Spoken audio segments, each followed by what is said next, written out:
Beyond vintage movies and great vehicles, Steve McQueen left behind more. He left behind a startling will, a secret empire, a hidden vault, and one family member who was totally shut off.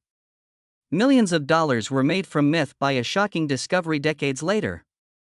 What started off as a Hollywood tale turned into something more sinister and unanticipated. The story became increasingly distorted as the search continued. It's far from over, too. From reform school to the throne. Steve McQueen was born into chaos rather than fame. Before he could say anything further, his father left. His mother abandoned him multiple times, and his stepfather was violent. At the age of 14, McQueen was enrolled at Boys Republic, a reform school in Chino, California, where surviving was more crucial than academic success. He learned to fight back there, to trust no one, and to rely solely on himself. He was not broken by his difficult background. He became hardened by it. McQueen's demeanor served as both a shield and a selling point. He was not interested in following the rules or fitting in. Playing nice didn't interest him. And in some way, that set him apart. Producers adored the money he brought in, but they detested the drama.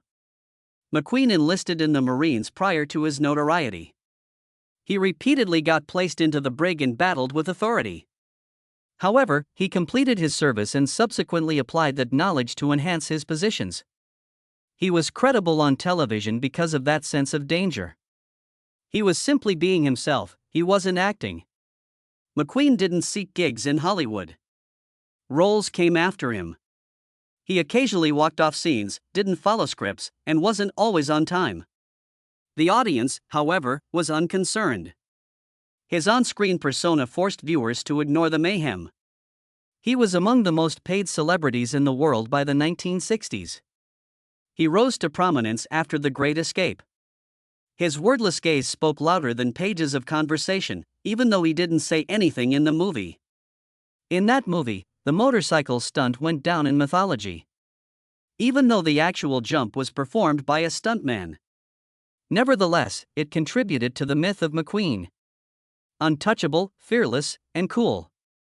Fans were enthralled. Bullet followed, where he drove across San Francisco and did his own driving exploits. A new benchmark for action filmmaking was established with the automobile chase scene. As a part of McQueen's legacy, that green Mustang fastback became a cultural icon. That same Mustang brought $37 million at auction years later. His decisions on set were worth much more than his salary. McQueen detested Hollywood gatherings off-screen. He stayed out of the spotlight, skipped press events, and wore jeans to premieres. However, that mystery only increased his worth. Audiences didn't care that he was challenging, even though producers knew it. As a result, the studios continued to pay him more to appear. McQueen began rewriting the rules of Hollywood. He requested $750,000 up front in the Thomas Crown affair in 1968, which was a huge amount at the time. He then secured a back-end contract that allowed him to receive a portion of the revenues in the towering Inferno. He made more than $12 million from that move. His impact went beyond simply making money, he also made history. Just reading a script cost McQueen $50,000. He retained the money even if he declined. Studios knew he sold tickets and were eager to collaborate with him. He utilized that requirement to dictate everything, even camera angles and clothing. The majority of people were unaware that McQueen was hoarding wealth in other ways as well. He amassed hundreds of automobiles, motorbikes, and watches. He owned real estate in California, made investments in rare items, and purchased land. Idaho and Mexico. He was intelligent but not ostentatious. While his contemporaries squandered, McQueen quietly amassed a fortune. His business arrangement with Honda was one of his best-kept secrets. McQueen was involved in the company's marketing campaigns for motorcycles in the United States. His picture was used to advertise motorcycles, and it was successful. Sales skyrocketed. Long after he ceased writing for the cameras, that collaboration continued to generate millions of dollars. It was an early branding strategy. There's more. Off-road racing was more than simply a pastime for McQueen. He utilized it to advertise motorcycles and equipment in which he had covert stock. Companies paid him to appear in their products because of his desert racing lifestyle, which became part of his brand. Without mentioning it, he earned millions. His tactic was to remain silent. Most people believed McQueen died broke when he went away in 1980. That impression was created by cancer treatments, lawsuits, and legal fees. In actuality, however, his money was dispersed among property, licensing rights, and secret accounts. He had planned everything to be confidential. For decades, such strategy was successful. No one was aware of his true value. It continues to pay off. Today, the licensing of his name, image, and film rights generates millions of dollars annually for his estate. The value of his collection of cars and motorcycles alone is in the tens of millions. It wasn't only a career that Steve McQueen built. Long after his last credits have rolled, his fortune continues to grow. The king of legacy succeeded the king of cool. The most priceless gem Hollywood. Nearly overlooked was McQueen's private collection, which was hidden in barns and locked storage. Assets that were hidden and untracked. When it came to money, Steve McQueen was quiet. He didn't pose in front of enormous mansions or show off his gold watches. Behind the scenes, he was creating something enormous, but most people assumed he led a simple life. He turned his love of machinery into a previous empire by spending money wisely and quietly. Just storage facilities and sealed barns full of valuables, no public records, no media attention. McQueen amassed one of the biggest private motorcycle collections in history by the 1970s. His collection included more than 130 vintage and unique motorcycles. He preferred American, German, and British models such as Indians, Triumphs, and Husqvarnas. Collectors would subsequently shell out enormous sums of money for the unique bikes that were made particularly for him. He didn't show them off. On distant locations, he kept them in garages with temperature controls. He was equally devoted about his love of vehicles. McQueen possessed about 60 expensive vintage cars, many of which are now regarded as priceless. He owned a Jaguar XKSS, a 1963 Ferrari 250 GT Lusso, and Bullitt's Real Mustang GT 390. A unique Porsche 917K, one of the most recognizable racing vehicles ever produced, was also maintained by him. Years later, that car alone brought almost $14 million at auction. McQueen's collecting was more than a pastime. He was making long-term investments in assets that would increase in value. Every automobile and bike was carefully chosen. The majority had a racing or storyline backdrop. He didn't purchase them to flaunt or flip. He purchased them because he recognized the lasting worth of tangible, one-of-a-kind items.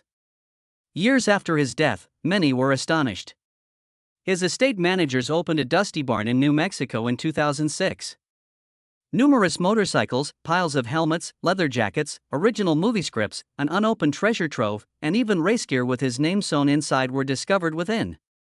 For decades, it had lain in silence, forgotten entirely. The overall worth was estimated by experts who cataloged it to be more than $30 million. The way people perceived McQueen's wealth changed as a result of that barn discovery. Before that, most people thought his inheritance consisted of a few leftover film earnings and possibly some land. However, the barn exposed a more profound and obscure level of riches. It resembled a time capsule of the affluent people of Hollywood. The contents were of museum caliber. And the majority were never viewed by the general population. In addition, he possessed unique movie props, old timepieces, signed photographs, and smaller but valuable collections that were all kept in special safes and vaults. For instance, at auction, one of his Rolex Submariners brought well nearly $234,000. A Hoyer Monaco clock that was used at Le Mans sold for $2.2 million. Showpieces were not what these were. After wearing and using them, McQueen put them away. Collectibles were only one of McQueen's hidden riches. He owned a stake in tiny enterprises related to gear and equipment, racing teams, and film licensing corporations. One of his more discreet transactions was with a desert racing company that paid royalties to his estate directly and promoted him using his image. In a few of his film contracts, he also included profit-sharing clauses. The licensing value remained the same even if a movie stopped showing. Few individuals are aware of this additional layer. Unlike most celebrities, McQueen licensed his name and likeness during his lifetime. He has early rights agreements with Triumph and Tag Heuer. Even though they were modest at the time, these transactions helped his estate make significant profits decades later. Businesses continue to pay to utilize his name, picture, and old film today. Today, the passive income generates millions of dollars annually. McQueen didn't produce something that was obviously wealthy. Wealth was ingrained in it. Even though it was invisible from the outside, it continued to accumulate value. Each vehicle, contract, and dusty overcoat in that barn had a story to tell. He established a covert empire rather than a flamboyant one. And it proved to be far more worthwhile. He even made well-considered real estate decisions. He didn't reside in Hollywood's heart. He possessed secluded homes in New Mexico and California. Some were big ranches, perfect for keeping planes and motorcycles. Others were simply peaceful retreats. His collections were kept in storage at these places as well. Private, well-protected, and never shown to the media. Another surprise. Additionally, McQueen gathered vintage film footage of his performances. He kept many copies of his best-known scenes in storage, complete with his own annotations. These reels are currently included in licensing agreements that let streaming services recover and repurpose his video. He didn't even have that source of income when he passed away. But long before digital media took over, he laid the foundation for it. McQueen created more than just a collection. It served as a model and a means for a movie star to maintain their wealth without constantly working. He transformed mystery into wealth and passion into property. When everything was revealed, people at last realized that he was more than simply an actor. His legacy would outlast every payday because he was a legend, a brand, and a successful businessman. The will that launched a wealth and split a family. Steve McQueen passed away in Juarez, Mexico, on November 7, 1980, following a covert operation. He opted not to get the usual U.S. therapies for mesothelioma, a rare and aggressive illness brought on by asbestos exposure. Rather, he took a plane to Mexico to test Leotril, an illegal and experimental drug derived from apricot pits. It was a desperate, unapproved, and dangerous operation. He didn't make it through the night. The news media hurried back home to announce that McQueen had died broke. They claimed that his assets were lost and that his money was spent on cancer treatments. The reality, however, was quite different. It was not immediately clear how much his estate was worth. Only years later will the actual value of what he left behind become apparent. McQueen's estate was estimated to be worth $2 million at the time of his passing. Only bank accounts and liquid assets were included in that number. Properties as well as clear holdings. Rare motorcycles, vintage automobiles, royalties, and image licensing rights, all of which would significantly increase in value, were not included. The extent of his possessions was unknown to his squad. It took years after the probate for many assets to be recorded. Less than 2 years before his death, in January 1979, he drafted his will. It designated Terry and Chad, his children, as the main heirs. Neil Adams, McQueen's ex-wife, was left out entirely.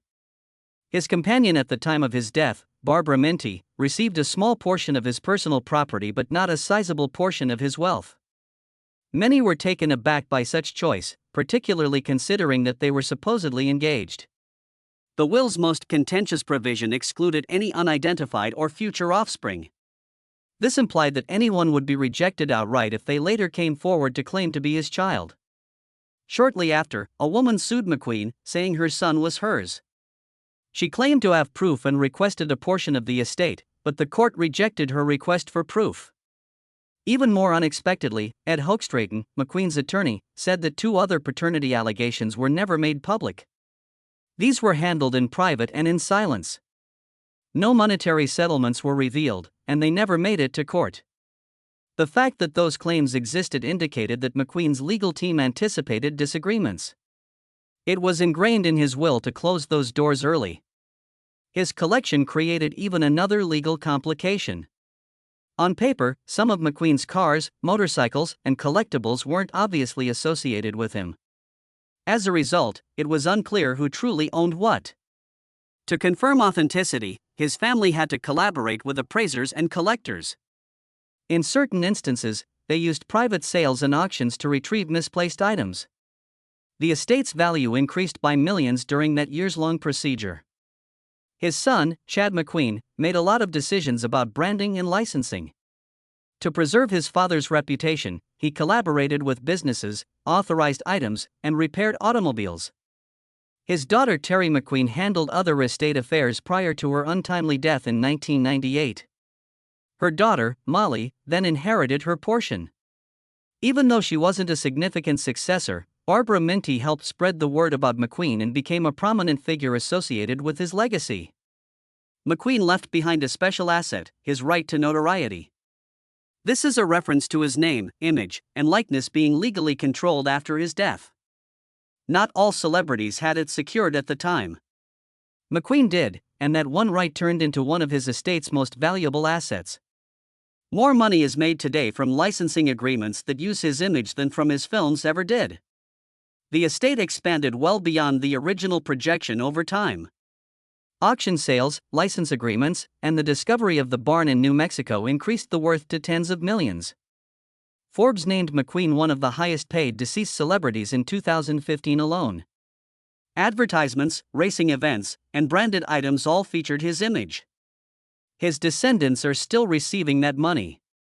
Behind the scenes, there were also silent court cases. Some focused on the royalties from movies such as The Great Escape and Bullitt. Others included possession of certain items of memorabilia that had been borrowed but not given back. The estate devoted years to locating artifacts and protecting McQueen's reputation from misuse. Every triumph enhanced the brand's worth and safeguarded it. A lesser-known fact is that McQueen intended to establish a museum prior to his passing. He wanted a single location to display his motorcycles, racing equipment, and movie memorabilia. He had already started to arrange things for exhibition. Although that desire was never fulfilled, pieces from his collection have been shown in temporary exhibitions all around the world. His name continues to gain recognition and licensing value as a result of these displays. Fame wasn't all that Steve McQueen left behind.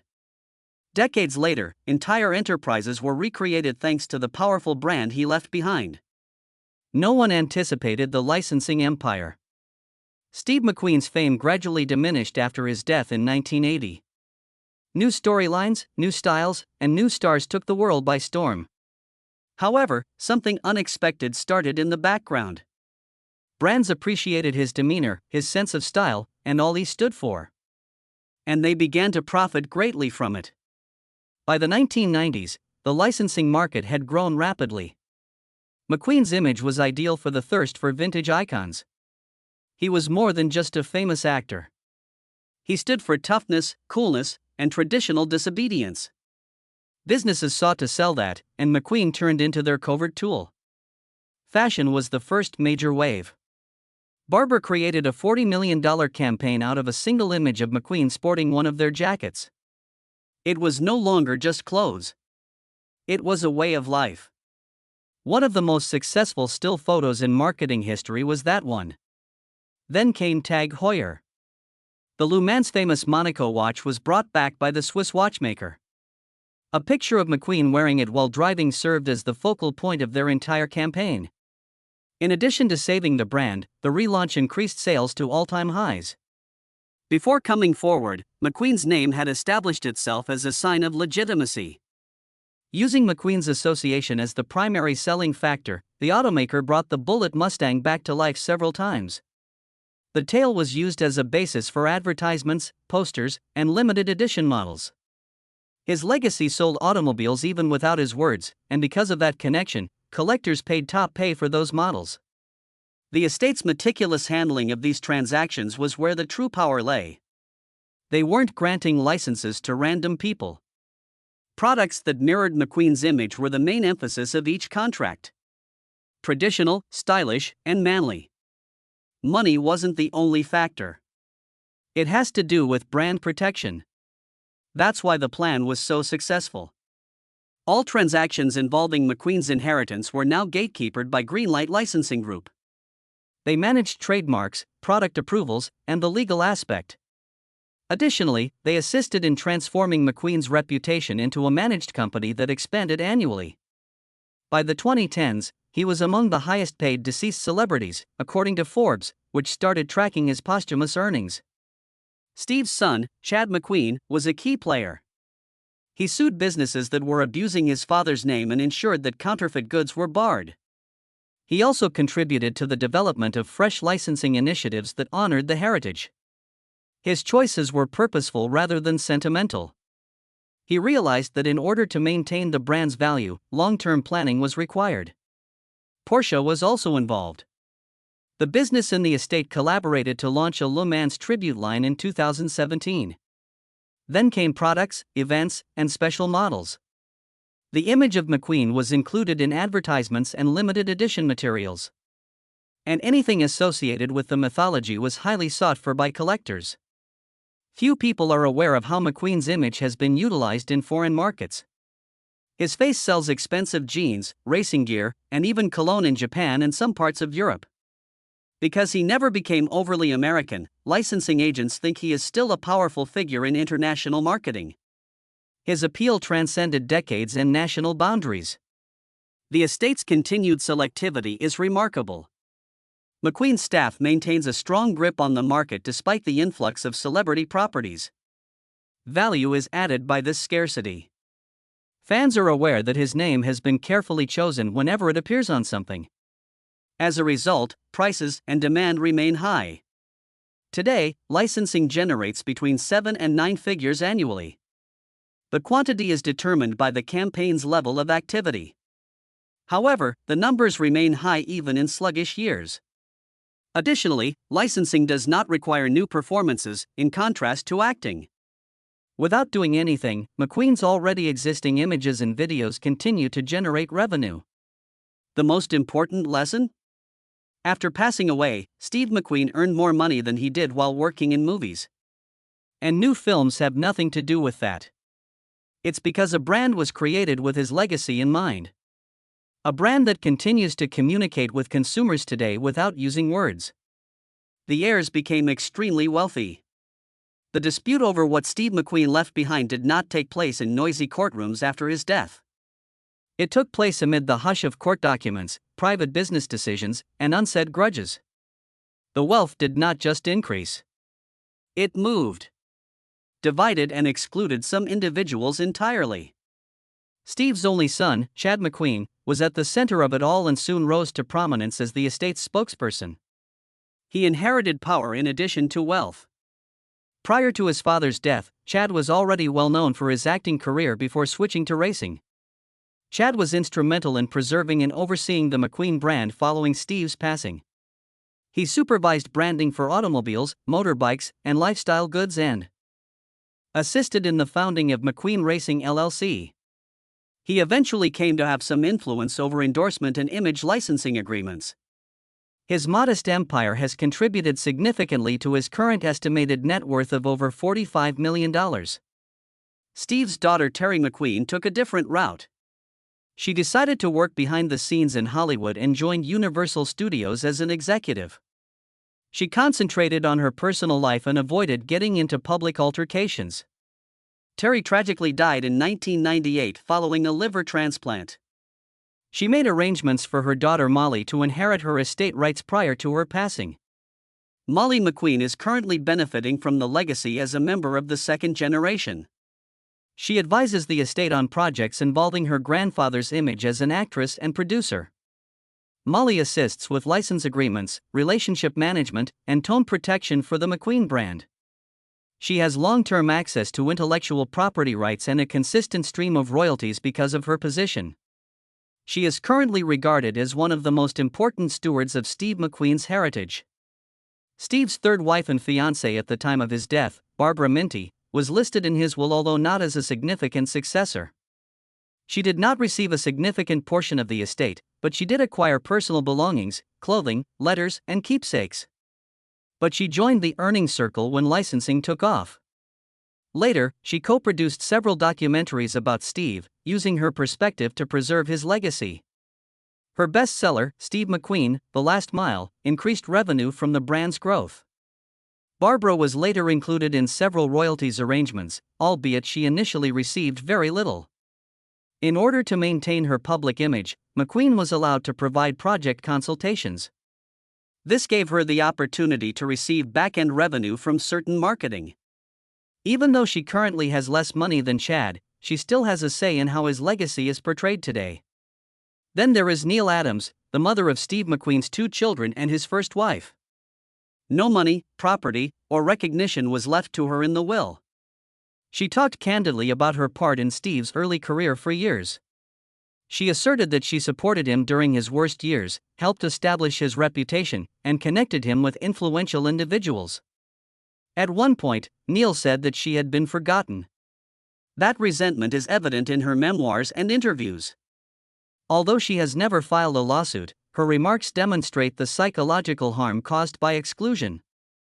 She was left with nothing by the estate arrangement, even though she was the mother of Terry and Chad. One of the most disputed aspects of McQueen's will is still her exclusion. A man whose name has never made news, however, is much more invisible. While filming overseas in 1969, Steve apparently had a brief affair. The mother said her son was Steve's child years later. Neither McQueen nor his legal team has openly recognized such assertion. No money was ever given to the child. The matter was deemed resolved when the mother died in 2012. However, in 2023, further records came to light, including a number of letters and receipts linking McQueen to the woman at the time of the shoot. There is a genuine possibility that this man is Steve's biological child, according to several sources. However, it hasn't gone to court because of the statute of limitations on such claims and the absence of formal DNA testing. Now, however, it is said that the man's legal team is getting ready to reintroduce the allegation. Even a tiny portion might be worth millions because the estate's value increases annually. If verified, it might result in a royalty redistribution or at the very least, fresh legal discussions. Although the estate has not made any public statements, attorneys who are familiar with McQueen's case will argue that this fresh evidence may be sufficient to start a new chapter. Although Steve McQueen's name is still used to print money, the most valuable aspect of him may possibly be discovered in his secret vault. A fortune that continues to expand. Steve McQueen's estate was worth somewhat less than $2 million when he passed away in 1980. The figure seemed insignificant to someone who had previously been among Hollywood's top-paid actors. Critics claimed that his money had been destroyed by medical treatments. They failed to see the hidden worth, the things he left behind, the future of his name, and his brand. That little inheritance has expanded into a $200 million bequest over the years. The value of his memorabilia alone has skyrocketed. Bullitt's 1968 Mustang brought $37 million at auction. His Le Mans racing suit brought close to $1 million at auction. He even sold a set of wallets and sunglasses for $70,000. Every sale did more than just generate revenue. His brand became even more legendary as a result. The distinctive aspect of McQueen's wealth is that it wasn't generated by ostentatious appearances or contrived biographies. It developed out of genuineness. People looked up to him because he led a life of quiet rebellion, fast vehicles, and wild freedom. Long after he was gone, that authenticity became a source of revenue. His estate was constantly moving. The significant licensing deals that his family, led by Chad McQueen and then Molly McQueen, negotiated influenced how people currently view Steve. His image became a representation of coolness and independence for anything from auto advertisements to apparel labels. Each transaction generated additional revenue. Porsche collaborated with the estate to create a commemorative 911 McQueen, which was unveiled in 2024. It sold out right away. In addition to the car itself, collectors paid top pay for the symbolism it held. McQueen was Le Mans, not merely an actor. That relationship is still invaluable. Once his own haven, his former ranch in Idaho is now a remote family home. Even though the land itself has greatly increased in value, more importantly, it continues to serve as a gathering spot for his successors away from the glare of business. It's a silent reminder of his true self and one of the few locations unaffected by branding. However, one aspect of his legacy remains shrouded in doubt. A final storage vault is still there, undisturbed, unopened, and full of unknowns, according to insiders close to the estate. According to rumors, it includes an audio clip taken shortly before McQueen passed away, handwritten letters to James Dean, and a draft script for a jail escape movie he never produced. Family members claim it's real, but no one has verified it. There is more to this vault than a footnote. If true, it might change some aspects of his legacy by disclosing private ideas, imaginative fantasies, and parting messages. Some people speculate that McQueen's thoughts on regrets, family, and celebrity may be included on the tape. Others think it's a message he never officially revealed but intended to leave behind. The myth gains strength the longer it remains sealed. The most unexpected aspect about McQueen's wealth is that it was never intended to turn out this way. He never spoke on the topic of brand development. He didn't write a candid book or try to get media attention. He kept to himself, worked sparingly, and led a hard life. However, his everlasting appeal sprang from that very remoteness. His name has evolved into more than just a recollection throughout the years. A business model is what it is. His style is still studied by brands. His scenes are still used in movies.